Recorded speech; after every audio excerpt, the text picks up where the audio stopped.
বিসমিল্লাহির রহমানির রহিম। আল্লাহ ভরসা, আল্লাহ সর্বশক্তিমান। আমরা অনেক কিছুই ব্যবহার করি দেহটাকে সুস্থ রাখার জন্য। তাই আপনাদেরকে একটা রিকোয়েস্ট, ভিডিওটা কমেন্ট করবেন এবং শেয়ার করবেন এবং না টেনে দেখবেন। 2টা মিনিট সময় দিবেন। অনেক সময় তো আপনাদের নষ্ট করি আমরা। আজকে দেখাবো ঘি। ঘি কিন্তু গ্রাম থেকে সংগ্রহ করা গাওয়া ঘি, অরিজিনাল ঘি যদি আমরা খেতে পারি তাহলে আমাদের কি হবে?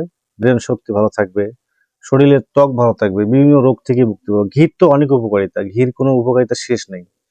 তবে একটি লোক খেতে পারবে না, সেটা হচ্ছে আইবিএস বা আমাশা রোগী খেতে পারবে না। কোষ্ঠকাঠিন্য, লিভারের সমস্যা, হার্টের সমস্যা, হার্টকে ভালো রাখে এবং শরীরকে সুন্দর রাখে, চাঙ্গা রাখে, ব্রেন শক্তি বৃদ্ধি করে। এই ঘি মুখে দিবেন, গরম ভাতের সাথে প্রতিদিন 1 চামচ করে খেতে পারলে 1 সপ্তাহের মধ্যে ভালো ফলাফল পেয়ে যাবেন। তাছাড়া আমার কাছে একটা ঘি আছে, মাঝে মাঝে 1 চামচ করে বিক্রি করি। 1 চামচ, মাত্র 1 চামচ। এ দেখেন, এই ঘিটার বয়স হচ্ছে 16 বছর। কয় বছর? 16 বছর। এক বয়ম ছিল আমার 16 বছরের ঘি। এই ঘিটার কাম হচ্ছে, অনেক বাচ্চা, ছোট বাচ্চা আছে, এই ছোট বাচ্চাকে এই ঘিটা সামান্য একটু অর্থাৎ সামান্য একটু রসুনের কোয়ার সাথে ভেজে, সরষের তেল অথবা এমনিতে ভেজে ওটা বুকে মালিশ করলে, যার শিরার স্বর আছে, অর্থাৎ অনেক সময় ছোট বাচ্চার বুক জাম লেগে থাকে, নিঃশ্বাস নিতে কষ্ট হয়, কাশাকাশি করে। তাছাড়া এটা আরো একটা কাজ করে, পেনিসের মালিশের জন্য ব্যবহার করা হয়। এটা অনেক পুরান ঘির অনেক অনেক শক্তি। যাই হোক বন্ধুরা, পুরান ঘি আপনাকে দেখালে আপনারা রাখবেন। যদি আপনাদের বাড়িতে ঘি থাকে তাহলে ছোট্ট একটা বউয়ের মধ্যে রাখি দিবেন, একবারে 12 বছরের জন্য রাখি দিবেন। দেখবেন যে ওটা পুরান ঘি কালো হয়ে গেছে, ঘি হয়ে গেছে। আর আজকে যেটা ঘি দেখাবো আপনাকে, অরিজিনাল গাওয়া ঘি। দেখেন ঘির একটা ইয়েটা দেখেন, ফ্লেভারটা দেখেন। আমি আপনাদেরকে দেখাবো অরিজিনাল ঘি। এই দেখেন ঘি। এই ঘি আপনি 1 চামচ এমনিও খেতে পারেন, হ্যাঁ। তাছাড়া ভাতের সাথে ছোট্ট চামচ দিয়ে 1 চামচ গরম ভাতের সাথে আপনি যদি সামান্য একটু পরিমাণ ঘি খেতে চান, দেখেন ঘির ফ্লেভারটা দেখেন কত সুন্দর একটা।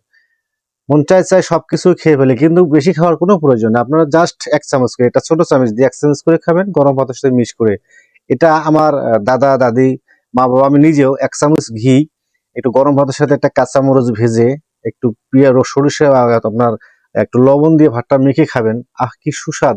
তরকারি কিচ্ছু লাগে না, খালি খাইতে জৈবে পানি এসে যায়। এটা খাই আমি মাঝে মাঝে। যাই হোক বন্ধুরা, ঘির কিন্তু অনেক উপকারিতা। আর ঘি চিনতে হলে আপনাকে প্রথমে সামান্য 1 ফোঁটা ঘি আপনার হাতের তলায় নিতে হবে। এইভাবে এভাবে হাতের তলায় যদি আপনি নেন ঘিটা, ঘিটা আপনাকে কি করতে হবে, এরকম করে দেখবেন যে ঘিটা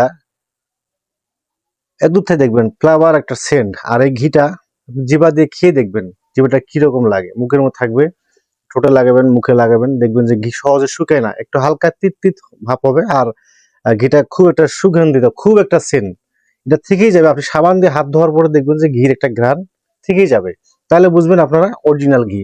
যাই হোক বন্ধুরা, আমি চাই আপনারা ভালো ঘি খান। ঘির বাজার হচ্ছে অনেক সময় অনেক রকম দাম, 1200 টাকাও যায়, 1400 টাকাও যায়, 1500 টাকাও যায়, বা 1100 টাকাও যায়। ঘির বাজারে কোনো শেষ নেই। যাই হোক বন্ধুরা, ঘি আপনারা অবশ্যই খাবেন। আমি বিশেষ করে এই ঘির খুবই একটা উপকারিতা, শুধু একটা লোক খেতে পারবে না, সেটা হচ্ছে ওই যে আপনাকে প্রথমে বলেছি, আমাশা এবং আইবিএস এর রোগী খেতে পারবেন না। আর যাদের হাই প্রেশার আছে, খুব হাই প্রেশার, তারা অল্প অল্প করে খেয়ে অভ্যাস করবেন, দেখবেন যে আপনার প্রেশারটা কন্ট্রোলে চলে আসে। এই ঘির মধ্যে যে অত উপকারিতা রয়েছে, আমি কিতাব থেকে দেখেছি, আরো নিজে ব্যবহার করে দেখছি, কোনো কোনো সাইড এফেক্ট নাই, কোনো পার্শ্ব প্রতিক্রিয়া নাই। সারা বাংলাদেশে আমি এই ঘি দিয়েছি এবং এখনো দিচ্ছি। 64টা জেলার মধ্যে প্রতি মাসে নিম্নত 4 থেকে 5 জন আমার কাছে ঘি নেয়। তবে আপনার জন্য কষ্ট করতে হয়, ঘির মধ্যে কোনো লাভ নেই। দেখা যাচ্ছে 1 কেজি ঘি আপনাকে দিচ্ছি 1500 টাকায়। এখানে যাতায়াত খরচ এবং কুরিয়ার ডেলিভারি খরচ, এটা আপনাদের সেবা করতেছি। যদি আপনাদের মনে চায় আপনারা আমার কাছ থেকে সংগ্রহ করতে পারেন। আর যদি আপনারা ঘি চিনতে অবহেলা করেন বা আমার কাছ থেকে নিয়ে দেখলেন 1 চামচ খাবেন, যদি 1 চামচ খাওয়ার পরে যদি ঘি নির্ভেজাল, অর্থাৎ যদি কোনো ভেজাল থাকে, তাহলে সাথে আমার ঠিকানায় পাঠিয়ে দিবেন। আপনার টাকা আপনাকে ব্যাক করে দেওয়া হবে। ভালো লাগছে, খাইতেছেন, খুব ভালো লাগবে আপনাকে। তাই আমার জন্য দোয়া করবেন। আগামীতে আরো ভালো কিছু আপনাদেরকে জানিয়ে দেবো, ভালো কিছু নিয়ে আসবো ইনশাল্লাহ। ধন্যবাদ।